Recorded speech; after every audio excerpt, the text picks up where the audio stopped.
बहू। देखो ममता, मैं आज ऑफिस जाने के मूड में नहीं हूँ। किसी का फोन आया ऑफिस से तो बोल देना कि मैं घर पर नहीं हूँ, किसी ज़रूरी काम से गांव गया हूँ। ठीक है, मैं चला सुने, बाकी मैं संभाल लूंगा।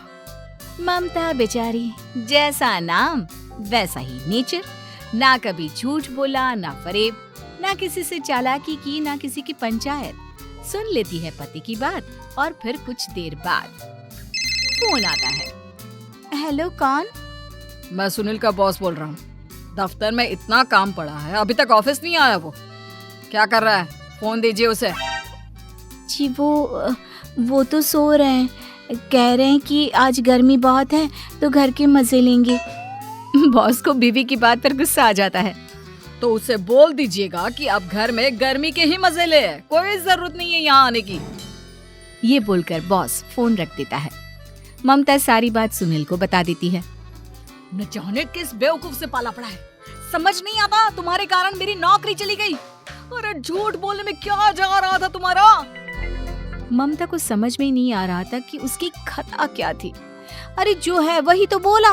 फिर एक रोज, बहू, अरे ओ बहू, कहाँ है तेरा पति?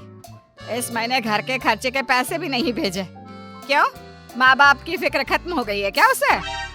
पाए लागू माँ जी, वो ये बोल रहे थे कि माँ को क्या है, घर का राशन, खेत का पैसा, मवेशी का दूध, फिर भी न जाने क्यों मेरे सर पर भार देकर बैठी है।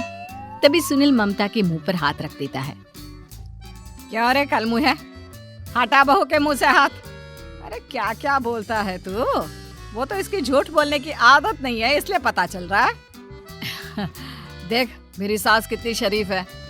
हाँ, तेरी माँ तो मोहल्ले की बदमाश है ना, और तेरी सास शरीफ है। बेटा ममता को देखता है और गुस्से से बोलता है। अब खड़ी खड़ी देख क्या रही हो? और भी कुछ कहना है क्या? माँ आई है ना, जाकर छाछ ले आ ठंडी वाली। ममता अंदर चली जाती है। माँ, इसके सच बोलने की आदत के कारण मेरी नौकरी जाते जाते रह गई। वो तो मैंने अगले दिन जाकर पैर पकड़ लिए मालिक के, नहीं तो। सब जानता है बहू की आदत नहीं है झूठ बोलने की, तो तू शांत क्यों नहीं रहता? क्यों उसे झूठ बोलने को बोलता है? फिर एक रोज, बहू जा अपनी पड़ोसन के पास और उससे बोल कि वो लाल वाली साड़ी जो उसने नए साल की पार्टी में पहनी थी, तुझे वो चाहिए। ना माँ जी, मुझे नहीं चाहिए। वैसे भी कल जिस शादी में जाना है ना, वहाँ के लिए तो मेरे पास काली साड़ी है। सास सर पर हाथ रखकर, अरे बुद्धू, मुझे चाहिए साड़ी। वैसे भी तुम लोगों में तो साड़ी का लेन देन चलता है ना, तेरी भी तो उसने पहनी थी ना। हाँ माँ जी, वो क्या है ना, हम दोनों के कपड़े एक दूसरे को आ जाते हैं। मैं ले आती हूँ आपके लिए साड़ी। बहू पड़ोसन के पास जाती है। कैसी हो निर्मला, तेरी लाल साड़ी चाहिए थी। क्यों? तू तो बोल रही थी कि तेरे पास काली वाली साड़ी है, तू वही पहनेगी, फिर लाल का क्या करेगी? अरे मैं तो काली ही पहनूंगी, लेकिन मेरी सास ने देखी थी तेरी लाल साड़ी, वो नए साल की पार्टी में तूने पहनी थी ना, तो इसलिए वो मांग रही है। ये सुनकर पड़ोसन थोड़ा परेशान हो जाती है। देख ममता, तेरे लिए तो मैं एक बार को साड़ी दे भी देती, लेकिन तेरी सास के लिए नहीं। वो क्या है ना, तू तो जानती है कितनी गंदी आदत है तेरी सास की, खाया पिया सब कपड़े पर ही पोंछ देती है। मेरी लाल साड़ी बहुत महंगी वाली है, पता चले उस पर हल्दी तेल का निशान लगा हो। ममता घर आ जाती है खाली हाथ। ममता को देखकर, नहीं देना उसका लूटी ने साड़ी। अब आए तुझसे लेने तेरा सामान, अच्छे से बताती हूँ। माँ जी वो क्या है ना, मुझे तो वो दे रही थी, लेकिन आपके नाम पर नहीं दी। अरे किसने बोला था मेरा नाम लेने को? बोल देती तुझे पहनना है, लेकिन ना, तू तो ठहरी सच की देवी। न जाने सास क्या सोचती है और हंसने लगती है। अरे माँ, क्या हो गया? क्या सोचकर हंस रही है? याद है जब बहू को देखने गए थे? हाँ बस सही बात है। याद आ गया कैसे मेरी सास बाजार के खाने को बोल रही थी कि ममता ने बनाया है। हाँ, और बहू ने आकर सब बता दिया कि ये सारा खाना तो बाजार से आया है, वो भी कल्लू हलवाई की दुकान से। ममता दोनों की बात सुन रही थी। हाँ माँ जी, वो कल्लू हलवाई का ही था। मुझे तो आज तक पता नहीं चला कि माँ ने क्यों कहा कि मैंने बनाया है। खैर, मैं तैयार होती हूँ, शादी में जाना है ना। पूरा परिवार शादी में जाता है, जहाँ खाना वाना खाकर सभी बैठे होते हैं कि एक औरत ममता की सास से कहती है, क्या बात है बहन जी, मेरी आपकी बात हुई थी तो आप तो बोल रही थी कि लाल साड़ी पहनने वाली हैं, तो मैंने ये काली पहन ली। पता होता कि आप लाल नहीं पहन रही हैं तो मैं ही अपनी लाल पहनाती। अच्छा जी, तो इसलिए पूछा जा रहा था। अरे इतनी साड़ियाँ हैं कि क्या बताऊं। मैंने सोचा तो था, पर ये सामने दिख गई तो यही पहन लिया। अच्छा, मेरी तो तैयारी काफी दिन से चल रही थी, फिर भी आज ऐसा लग रहा है कि ठीक से तैयार नहीं हुई मैं। तभी आ जाती है हमारी सच्ची बहू, ममता बहू। आंटी जी, वो क्या है ना, पड़ोसन की लाल साड़ी माँ जी को पहननी थी, लेकिन आप तो जानती है माँ जी की आदत, सारा खाया पिया कपड़ों पर ही पोंछ देती है, तो उसने साड़ी देने से ना ऐन वक्त पर मना कर दिया, तो अब इन्होंने ना मेरी साड़ी पहनी है। औरत ममता की सास को घूरती है। अरे मांग कर ही साड़ी पहननी थी क्या? हम जैसे तो खुद की ही साड़ी पहनते हैं, चलो चलते हैं। सास का गुस्सा अब ममता पर फूट पड़ता है। अरे क्या जरूरत थी ये बात सबसे कहने की? अरे घर की इज्जत का कोई ख्याल है कि नहीं तुझे? मैंने क्या बोल दिया माँ जी? मुझे क्यों डांट रही है? मेरी गलती क्या है? ममता को रोता देख सुनील आ जाता है। अरे माँ, क्या हो गया? पता है ना शादी का माहौल है। सास सारी बात बेटे को बता देती है। देख रहा है तेरी बहू का हाल। अरे इस लड़की को तो ये भी नहीं पता कि कब कहाँ क्या कैसे बोलना है। अरे लेकर जा इसे यहाँ से। सभी घर आ जाते हैं। सास का मुंह तो फूला ही रहता है कि एक दिन। चलो बेटा, बहुत दिन तुम लोगों के साथ रह ली, अब चलो। वैसे भी ऐसी बहू के साथ समय कैसे कटे, जो ना झूठ बोलती है ना लोगों की चुगली करती है। अरे गांव में ही ठीक हूँ मैं, कम से कम 4 घर की खबर तो मिलती रहती है, वो भी मसाला डालकर। कैसी बात कर रही है माँ? अभी तो आई है, रह जाना, कितना अच्छा लगता है तेरे रहने से घर। तभी ममता आ जाती है।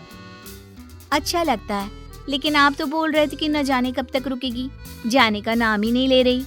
जाए तो कम से कम घर में थोड़ा सा फ्री सा तो फील करूं, यही बोल रहे थे कल माँ जी आपके लिए।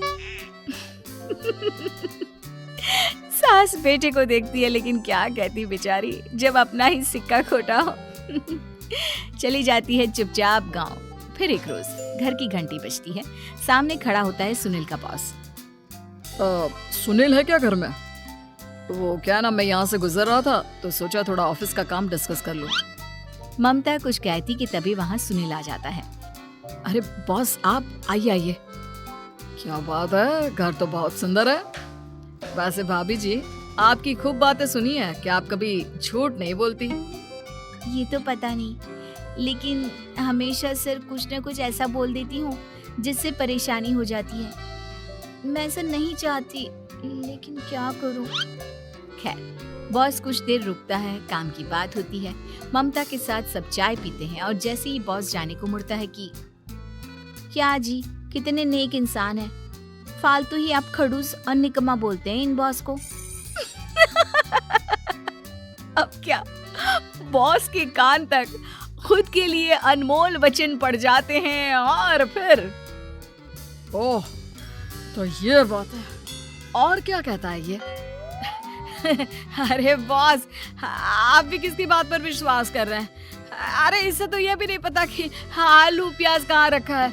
अरे ये क्या जाने क्या बोलना है क्या नहीं बोलना है। मतलब जो मुंह में आ रहा है बोले जा रहा है। भाभी जी आप बताइए। नहीं बॉस, लग रहा है कि कुछ गलत बोल गई मैं। वैसे ये सिर्फ इतना ही बोलते हैं कि आप में कोई टैलेंट है ही नहीं, आपकी नौकरी इन्हीं के कारण तो बची हुई है। अरे बस कर ले अम्मा, अब क्या करवा कर मारेगी, बड़ी मुश्किल से तो नौकरी बची थी मेरी।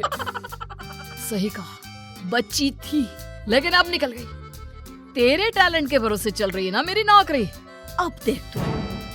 अच्छा, तो आप भी यही मानते हैं? वैसे ये बात तो है, सुनील काफी टैलेंटेड है। बस चला जाता है। सुनील सर पकड़कर बैठ जाता है। माना सच बोलना एक अच्छी आदत है, लेकिन ममता आज का समय ऐसा नहीं है। तुझे थोड़ा सा समाज को देखकर खुद को बदलना होगा, समझी? जी मुझे तो पता ही नहीं चलता कि मैं क्या गलत कर रही हूँ। यकीन मानिए मैं जानबूझकर नहीं करती। सुनील सोच लेता है कि वो किसी न किसी तरह अपनी बीवी के इस भोलेपन का इलाज करके रहेगा, लेकिन सवाल ये कि कैसे का जवाब अब मिल जाता है। और फिर एक रोज ममता की माँ आती है। ममता, तुझे तो पता है तेरे पापा का काम ठीक नहीं चल रहा है। कुछ पैसों की जरूरत थी, तेरे पास हो तो मदद कर दे बेटा। ममता माँ को घर खर्चे से बचाए पैसे दे देती है। पैसे देने के बाद सुनील आ जाता है। अरे सासू माँ, आज यहाँ कैसे आना हुआ? नहीं बेटा, वो ममता की याद आ रही थी ना तो आ गई। वो क्या है ना, पता है पापा का काम ठीक नहीं चल रहा है, तो माँ कुछ पैसे लेने आई थी। क्यों? यहाँ क्या पैसे का पेड़ उगा है? अरे कौन सी माँ अपनी बेटी के ससुराल का खाती है? कोई जरूरत नहीं है पैसे देने की। वापस कर दो माँ जी पैसे और निकलो यहाँ से।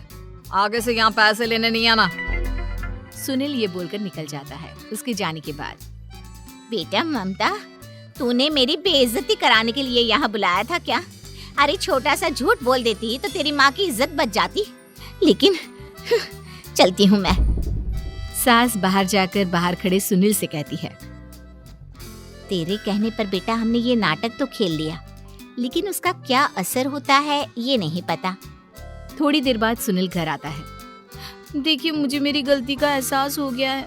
मैं समझ गई हूँ कि सच कितना सच होता है और उसकी कीमत आज के समय में बहुत बड़ी है। माफ करना, मैं आज से सच कभी नहीं बोलूंगी। क्या? कभी नहीं? फिर क्या, दोनों मियाँ बीवी खुश रहने लगते हैं, क्योंकि बीवी को थोड़े से झूठ की आदत हो जाती है।